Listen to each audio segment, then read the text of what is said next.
This is the Holy Gospel according to John, as told through the Inclusive Bible. There was a certain man named Lazarus who was sick. He and his sisters, Mary and Martha, were from the village of Bethany. Mary was the one who had anointed the feet of Jesus with perfume and dried his feet with her hair, and it was her brother Lazarus who was sick.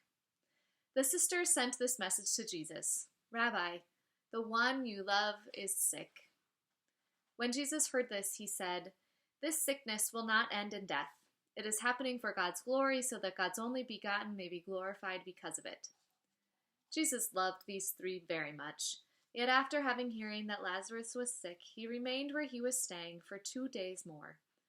Finally, he said to the disciples, "Let's go back to Judea." They protested, "Rabbi, it was only recently that they tried to stone you, and you want to go back there again?" Jesus replied, "Aren't there 12 hours of daylight? Those who walk by day don't stumble because they see the world bathed in light. Those who go walking by night will stumble because there is no light in them." After Jesus said this, he said to his disciples, "Our beloved Lazarus has fallen asleep. I am going to Judea to wake him." The disciples objected, "But Rabbi, if he's only asleep, he'll be fine." Jesus had been speaking about Lazarus' death, but they thought he was talking about actual sleep. So he said very plainly, "Lazarus is dead. For your sakes I am glad that I wasn't there, that you might come to believe. In any event, let us go to him." Then Thomas, the twin, said to the rest, "Let's go with Jesus, so that we can die with him." When Jesus arrived in Bethany, he found that Lazarus had already been in the tomb for 4 days.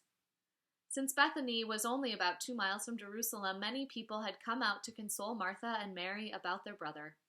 When Martha heard that Jesus was coming, she went to meet him, while Mary stayed at the home with the mourners. When she got to Jesus, Martha said, "If you had been here, my brother would never have died.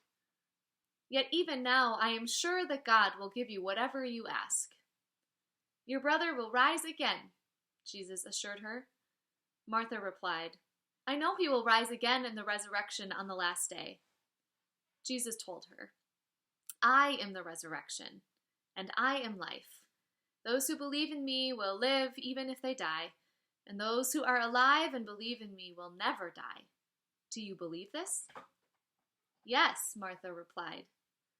"I've only come to believe that you are the Messiah, God's only begotten, the one who is coming into the world."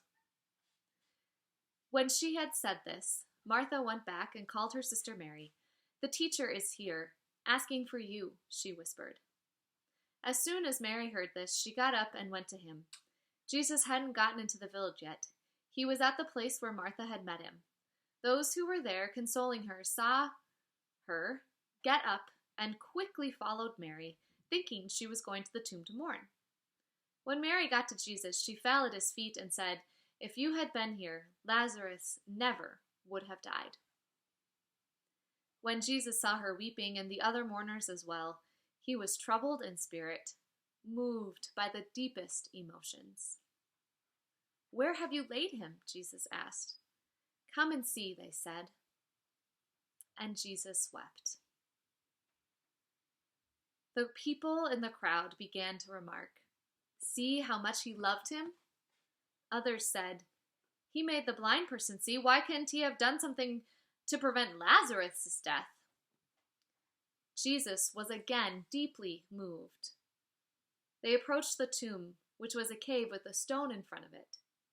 "Take away the stone," Jesus directed. Martha said, "Rabbi, it has been 4 days now. By this time there will be a stench." Jesus replied, "Didn't I assure you that if you believed, you would see the glory of God?" So they took the stone away. Jesus raised his eyes to heaven and said, "Abba, thank you for having heard me. I know that you always hear me, but I have said this for the sake of the crowd, that they might believe that you sent me." Then Jesus called out in a loud voice, "Lazarus, come out!" And Lazarus came out of the tomb, still bound hand and foot with linen stripes, his face wrapped in a cloth. Jesus told the crowd, "Untie him and let him go free."